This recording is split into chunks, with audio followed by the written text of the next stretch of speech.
Round 3, 44-inch horsebow.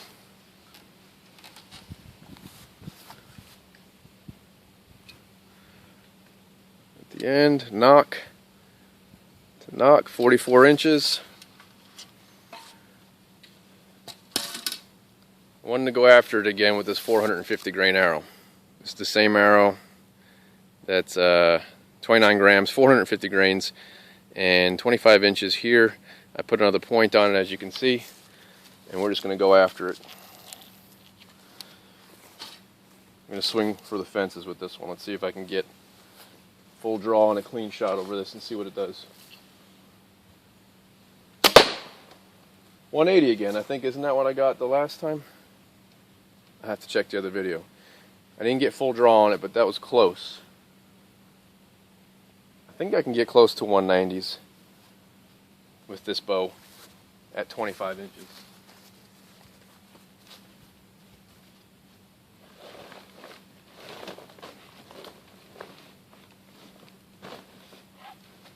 Alright, managed to keep my point on that one. Let's try that again. And I'm really going to draw it far. Let's see.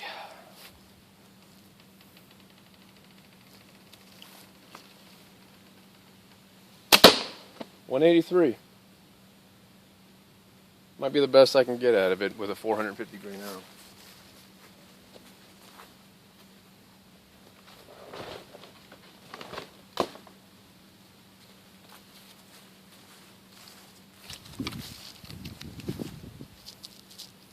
Still don't think I'm getting all the way down there to the end. This bow likes 24 inches better than trying to get it further. I think I can feel it just not wanting to go that far. But let's try it again. Let's see if I can get a 190.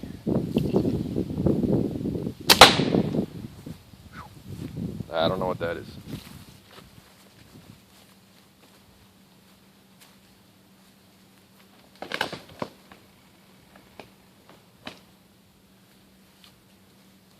Went through both targets. Let's try it again.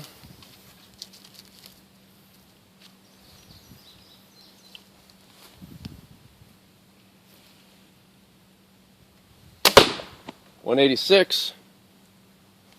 Not too bad. Getting closer.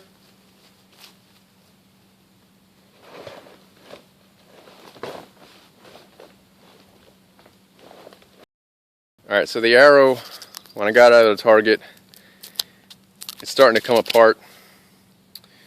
So I think this one's done. 186, not too bad. I was hoping to get 190s out of it with the 450 grain arrow. I'm still pretty impressed because you gotta remember this is a really short power stroke. You know, even if I am getting close to 25 inches of draw length, you still got to take in consideration the brace height minus that. So I'm still at a very short power stroke compared to something that, you know, a bow that you would draw to 28, 29, or 30 inches. And this is a tiny bow. You know, it's on the ground right now. I'm not even sure if you can see this in the screen, but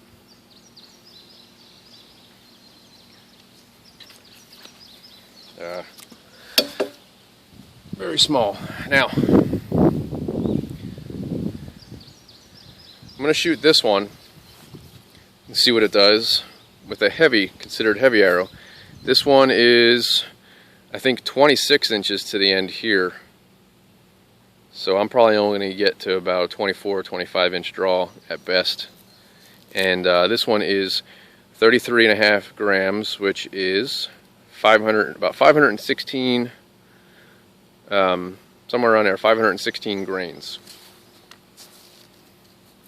Now keep in mind, at 24 inches, this thing is probably, let's see, it was 35 at 19, so it might be somewhere north of 45 pounds. 516 grain arrow.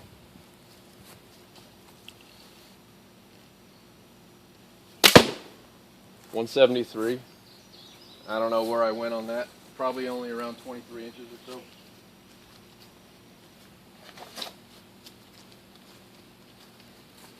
I'll take it. This little thing. Let's try it again.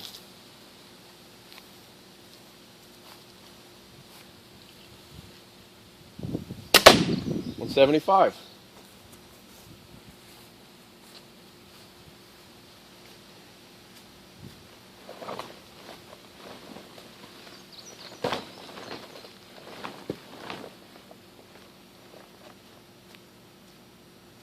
Keep it.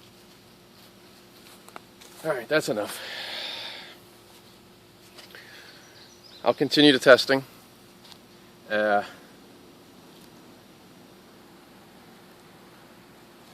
pretty happy with that for such a small bow. I think I'm going to go the other way now. I think I'm going to try and make a really light arrow, maybe something around 4 grains per pound, 5 grains per pound, and see how close to the mid 200s I can get with this little thing, and still no problems. Both repairs holding up quite well. No signs, no sounds of injury, and it's actually still very comfortable to shoot. There's no hand shock. It only starts to actually feel like it's getting any small inkling of stack when I get closer to 25 inches, but it's only a 44-inch bow. And one of the nice things about these horsebows that I make is that, you know, I just repair stuff, but you could easily make another component and glue it on if these are what's failing. You could easily, if a limb fails, you could easily make another limb for it. You could rebuild this entire bow and have essentially the same bow forever. Just continue to replace stuff or mend stuff, as you know. I mean, and you won't have to. I'm pushing mine to extremes, and you can see that they still hold up. The bows that if you follow my guidelines and my rules of care and use, you won't have to do anything to them. You know, you won't have to worry about replacing parts. If you go outside of those guidelines, and that's when you enter the territory that I'm in right now. And yeah, you know, that's for any bow. You know, you can destroy any bow. The good thing about these is that if you go outside of those boundaries, or if someone overdraws your bow and damages it, or if you decide to put fast flight on your bow and you don't beef up the loops or something, and you end up splitting a sia, or you end up dropping it and breaking a sia. You know, there's a lot of things you can do.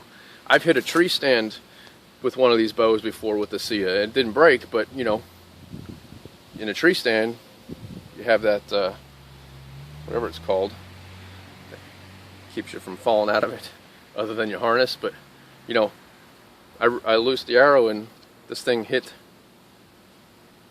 the railing and sent an awful sound through the wilderness, but it didn't break. But anyway, there's lots of things that could happen that you could break bows, and typically once they're broke, they're broke.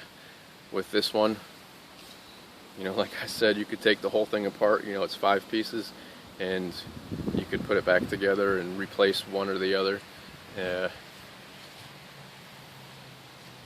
Very stout.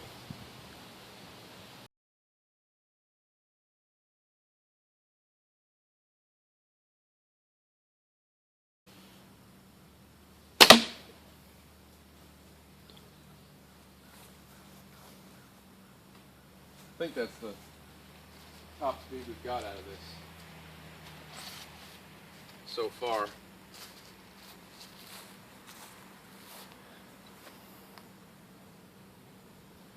.220 with a 262 grain, 24-inch arrow, and I probably pulled it close to that. I think I'm done for right now. Alright, so I'm done for today, but as you can see, we got a little more out of it today with both the heavier arrow and the lightweight, the 262 grain arrow, which is somewhere around 6 or 7 grains per pound probably. So I'm going to try and make a lighter arrow, get somewhere around 4 or 5 grains per pound, and see if I can get 230s or 240s out of it. Maybe I'll do that next week. Maybe I won't. I don't know. We'll see. But I don't think I'm done testing this little thing out. It's still holding up. You know, it has its issues. Remember, I'm experimenting with an already damaged bow because it was a crossbow and it received some injuries from being used as a crossbow. Pretty much when I made this into a crossbow, I planned I was going to shoot it until I destroyed it, and I almost did. But I wanted to test it out again, so something told me to fix the Sia and fill that crack with glue. That crack started cracking here because of the limbs violently being thrown, and then let it set for a little bit and see what it would do down the road. So after a couple weeks, I decided to string it up and shoot it as a bow, and here we are. And this is, I think, test 3 that you're watching. So if you haven't seen the others, you can watch Torture Test 1 and Torture Test 2, all the same little mini horsebow that's already been damaged before I decided to shoot it over a chronograph. And as you can see, it's still performing. And so stay tuned for more. Thanks for watching.